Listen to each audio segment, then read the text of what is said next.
Hello everyone, it's me again, Burntam, JY TV, panibagong araw at panibagong vlog na naman mga ka-DIY. Sa araw na to, meron tayong ilalagay dito sa ating Toyota Corolla Altis 120G Matic version. Yan, bago natin tuloy yung video, shoutout muna natin, Analos Vlog, paki-subscribe sa YouTube channel at paki-follow yung Facebook page niya. Hindi natin nahabaan ng intro, short vlog lang po ito mga ka-DIY, huwag kayong mag-ilipat ng channel. Yan, mag-unbox tayo ng parcel from Shopee. Meron tayong ikakabit dito, papalitan natin itong flasher. Yan. Yung Toyota Corolla Altis natin, pwede ito sa 1.8 or 1.6 version. Yan. Magpapalit tayo ng lead type na flasher. Opera brand. Yan. Napakaganda mga ka-DIY. Pakita natin, single contact. Yan. Single contact siya, tapos 150 degrees yung dito niya. Yung lock niya, tapos nakabalot ho yan. Yung chip niya o yung lead chips niya nasa 150 pieces po yan. 24 watt per lead po yan mga ka-DIY. Napakaganda, napakataas ng rate power po niya. Yan, ang code po nito mga ka-DIY ay 1156 BAW 15 is. Okay, tapos ano po ito, PY21. Okay? Hindi lang po siya basta-basta pag bumili ka sa auto supply, sasabihin mo flasher, iba po ito. Ang mga Toyota Corolla Altis, iba po yung code ng flasher po nila. Ay PY21. Yung para sa harap po ay PY21. Kasi yung para sa likod ay P21 lang po. PY21. Okay? Tapos BAW 156 or 1156 ang code po nila. Single contact po ito mga ka-DIY. Kakabit na po natin. Sa mga nagtatanong, tinanggal ko yung battery kasi tinanggal po itong relay dito nakalagay po kasi hindi natin matukod. Ito po kasi yung sa flasher. Ito. Yung flasher po dito po. Yan, medyo nag-moist na. So dito natin dudukutin. Nasa gilid po talaga ito. Ikutin mo lang naman ito mga ka-DIY. Sa mga sa mga nagtatanong kung paano magpalit ng flasher dito sa ating Toyota Corolla Altis, watch and learn. So, pag yan, ito po, medyo kupas na rin talaga. Yan. So, single contact po siya. Same lang po. Yung degree po niya, o yung tinatawag natin na angle ng lock guide po niya, yan, 150. Kasi yung nasa likod ay 180 degrees. Okay? So, kita mo naman anong brand ito. Hindi ko mabasa masyado. So, dito mga ka-DIY, sa code na nakalagay po niya ay Koito Japan. So, ibig sabihin, made in Japan. Original pa po ito ng Toyota Corolla Altis natin. Napakatagal na panahon na po ito, mga ka-DIY. So, papalitan na ho natin. Ito po, pag bumili ka po ng flasher sa mga auto supply, sabihin mo 150 degrees. I-confirm mo na lang to, tanggalin mo kasi hindi po siya sasalpak pag mali po yung nabili ninyo. Yan ito yun, paglalagyan mo. Yan, ikutin mo lang ng ganyan. Tapos mamaya iti-testing po natin yan. Okay, kasi ilalagay pa natin yung battery, tapos isasalpak na ho natin. Balik mo lang, tapos ikutin mo lang, itapat mo lang yung guide, ikutin mo pababa. Yun, pag tumunog, nag-lock na po yun. Tapos ibabalik na po natin yung battery. So, ito, sa mga nagtatanong, itong socket na to ay para sa headlight, low. Ito naman, dito naman banda, ito, nakatago kasi ito. Headlight din po yan, high.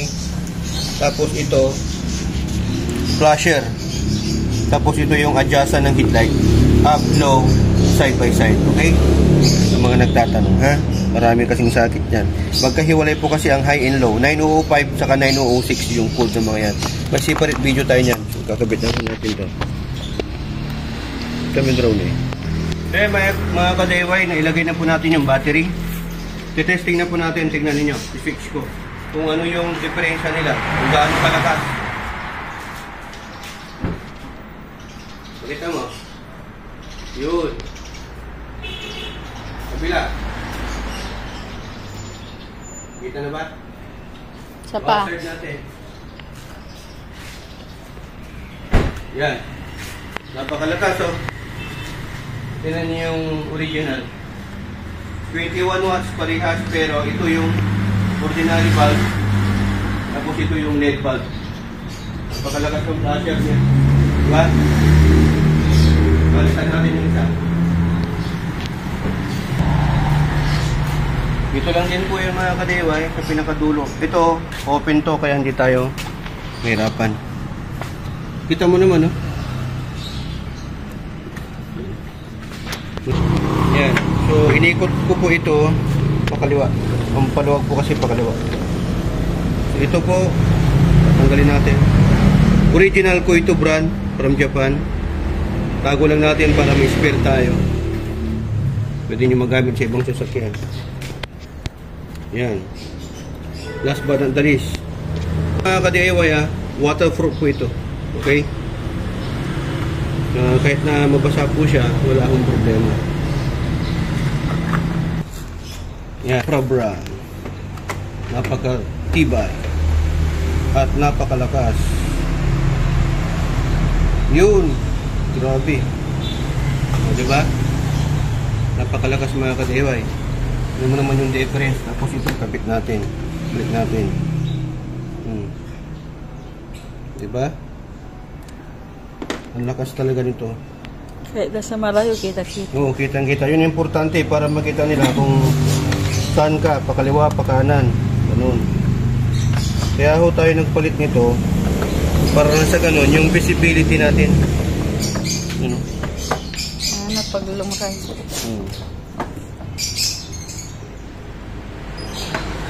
Black na po siya. Ano yan? Napakalakas. Diba? So yan mga ka-DIY, yung result po ng ginawa natin. Nagpalit tayo ng LED bulb, P21, PY21 code, 1156 BAU o BAU15S. Yan. Yung sa likod, bibili pa tayo. Tinesting ko lang po kasi ito. Kung maganda, bibilang ko rin yung sa likod. Okay?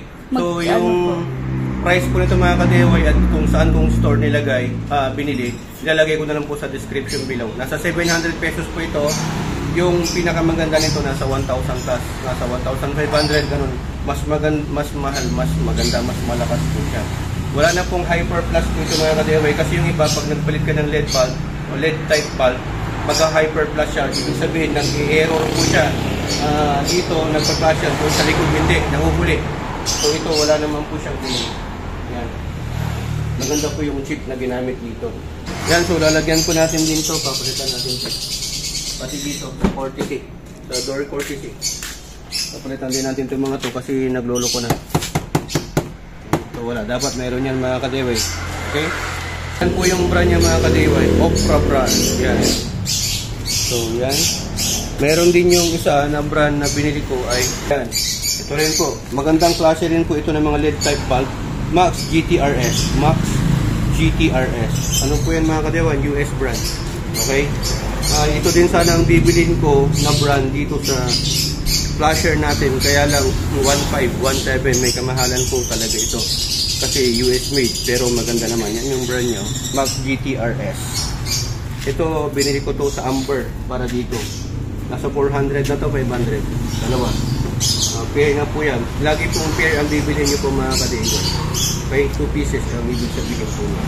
And hoping na may natutunan po ulit kayo sa vlog content natin sa ngayon. Dito sa HPT, natuto ka na, nakatipid ka pa. Dahil sa HPT, sharing is caring. Ayan, maraming salamat. To God of the glory and burn time.